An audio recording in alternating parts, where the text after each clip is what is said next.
Patrol, roll!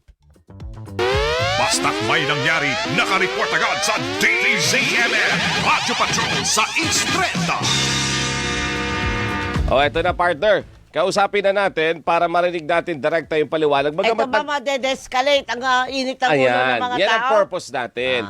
Para mawala ang init ng ulo at maunawaan ninyo kung ano yung mga nagre-reflect doon sa inyong bill, lalo na sa Meralco. Ito po, hingi tayo ng paliwanag. At makinig po tayong lahat.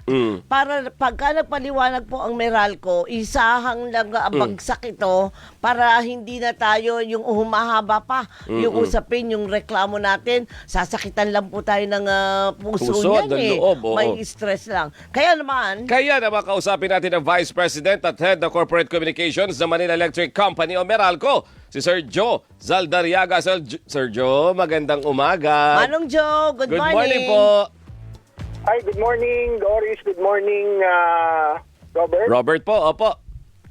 Oo, yes. Magandang umaga po. Opo, Manong, alam ko na nakita mo na magmula pa kagabi, nung isang araw pa Sa araw actually, pa, oo. nung nakuha ng mga karamihan sa atin yung kanilang mga Meralco bill.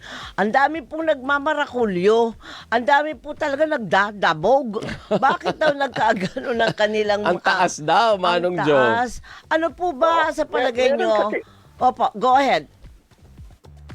Well, usually March and April hanggang May, tatawid din yan ng June and a few days siguro ng July. Talagang ang tawag namin dyan, seasonality of consumption. Tingnan nila yung usage nila sa graph.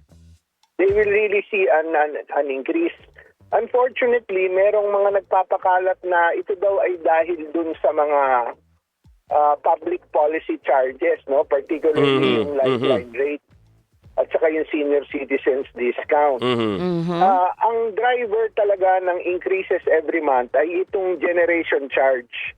Tumaas po yan ngayong buwan dahil sa paghina ng piso kontra sa US dollar dahil ang US dollar po ang batayan ng malaking batayan ng operating expenses nitong mga power plants, lalo na yung mga gas plants, no? Opo. Kung saan malaki yung kinukuha naling supply diyan sa mga gas plants diyan sa Batangas. Yung increase naman sa consumption is usually caused by an increase in temperature levels. So, yun lang ho talaga ang main drivers. And yung mga consumers natin, nasa harap naman ng bill namin kung ano yung impact nung consumption sa kanilang paggamit. So, ginamit po yun that was used. Magre-reflect yan sa meter kung ano yung ginamit. And so, ang difference lang kasi sa Meralco, gagamitin mo muna bago mo bayaran. Okay. Unlike yung mga pump prices, antemano, pag gasolina ka, bayad ka na agad. Tama naman. Yun ang pagkakaiba. So, minsan, lagi namin sinasabi na mas maganda siguro at this point, let's exercise energy efficiency, try to cut on consumption if you can. Dahil talagang ang main driver talaga ay konsumo. Okay. Pangalawa yung rates, kung yan ay magbabago. And rates usually tumataas din pag summer man. Okay. Manong Joe, ito partner, kailangan na talagang banggain ng head-on ni Manong Joe ang mga alegasyon na ninanakawan nyo raw po ang publiko, niloloko nyo raw po ang publiko dahil sinisingit nyo na raw kung ano-ano doon sa aming bill. Pakisagot na lang po ng diretsahan. Well, that is a very unfair allegation that has no basis.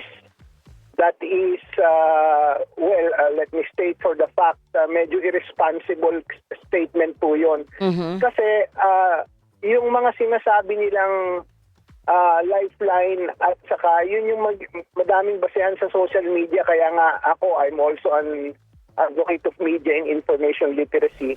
Lahat po ng nasa bill, hindi lang ho sa Meralco, no? Lahat ho ng nationally, nationwide, yung lifeline rate at yung senior citizen discount, nakapaloob po yan sa lahat ng distribution utility and electric co-ops. At ako'y nagsasalita ngayon siguro, hindi lang para sa Meralco, kung hindi para sa buong industriya. At nais kong sabihin, itong dalawang charges na to ay meron pong enabling law. Okay. Ibig sabihin, nasa batas po yung framework kung at batayan kung bakit ito sinisingil sa consumers. Now, siguro we will leave it up to the judgment of government kung ano sa tingin nila yung mas magandang polisiya ukol dito. Kami susuporta lang kami kung ano man yung kung magkaroon man ito ng pag-review o kung magkaroon man ito ng anumang pagbabago, no?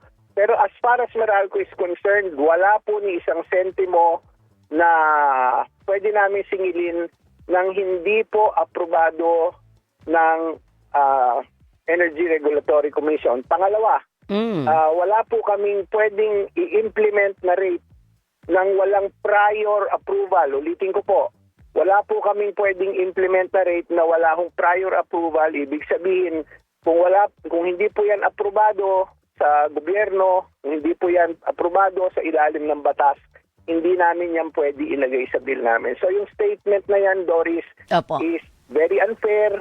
It has no basis, and let me stay for the fact, quite irresponsible. Okay.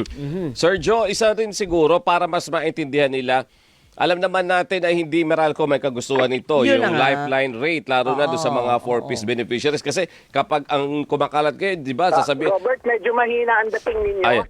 Sorry. Ito po, Sir Joe, para mas maintindihan ng kababayan natin yung sa lifeline rate, yung discount natin para sa mga 4-piece, di po ba? Kasi ang binabanatan sa social media, sinasabi, tumatanggap na ngayon ng 4-piece, pati kuryente nila, pinapaproblema nyo sa amin. Yung discount na ibinibigay sa mga 4-piece, gaano ba kalaki ito, Sir Joe?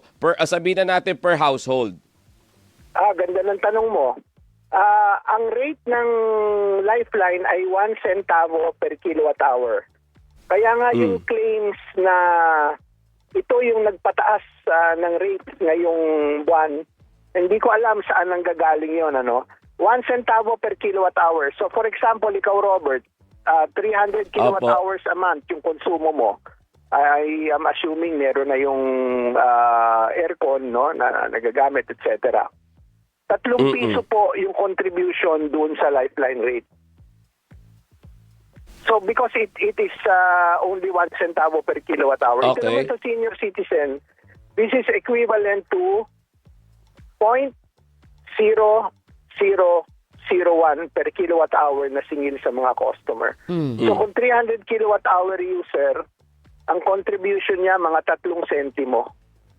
Sa so, senior. Pag pinagsama mo itong dalawa, 3 pesos and 3 centavos roughly for a 300 kilowatt hour ang contribution sa both seniors na mahihirap at lifeline o yung mga marginalized na 4-piece na mga kababayan natin. Okay.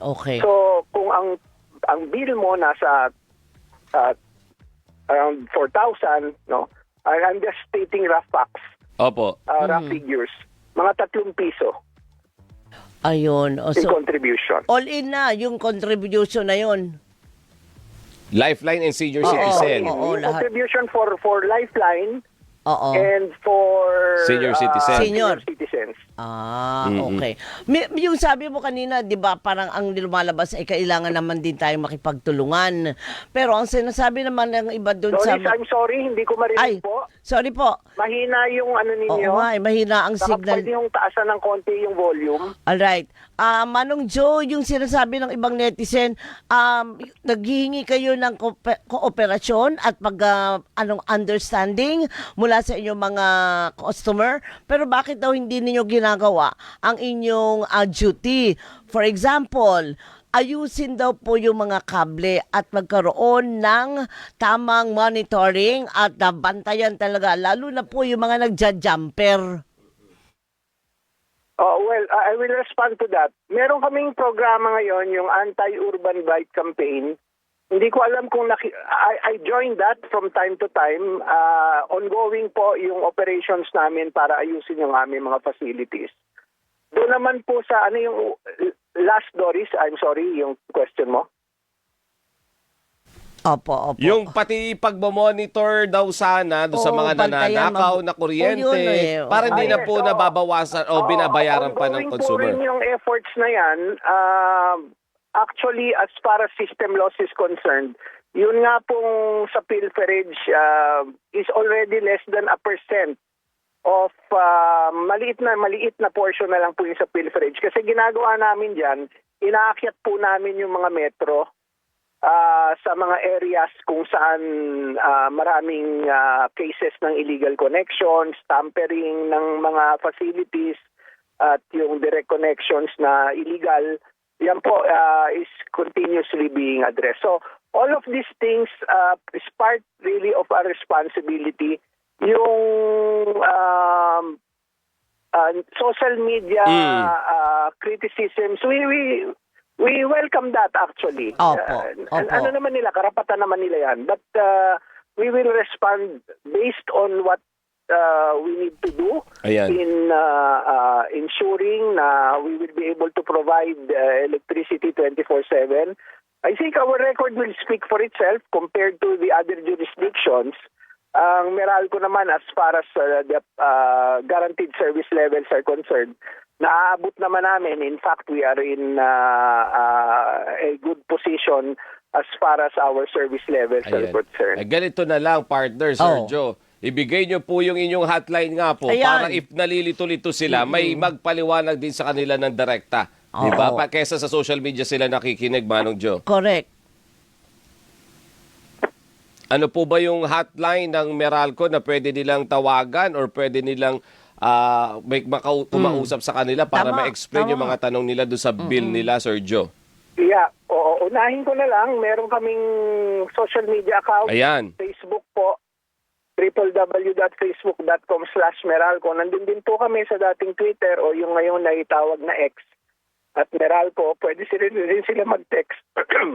0920-9716-211 at 0917-55-16211. So, All right. lastly, they can also proceed o magtungo sa pinakamalapit na business centers na sakop sa area nila para ma-assist sila kung meron po silang concern. Alright. Okay. In fairness, partner, nakikita ko yan. Aha. Meron Ang bilis magre-reklamo. sumagot. Oo, ang daling sumagot. Correct. Itag mo lang sila. Correct. O sige, hanggang dyan muna tayo at hula ko na himasmasa naman ang karamihan sa atin sa paniwanag ng Meralco ngayon. Maganda kasing isa-isa natin para maunawaan din Oo, natin yung mga correct. ano ba itong nakasulat sa bill natin na to. Correct. Tama, Sir tama. Joe, maraming salamat po. Thank you. Salamat. Good Thank morning you. po. Si Sir Joe Zaldariaga, Vice President at Head ng Corporate Communications ng Meralco. Paano? Wala na eh. 900. Yan. 9 o'clock. Bye. Bye-bye. Salamat. Ingat. Ano yan eh? Yung si... Ay.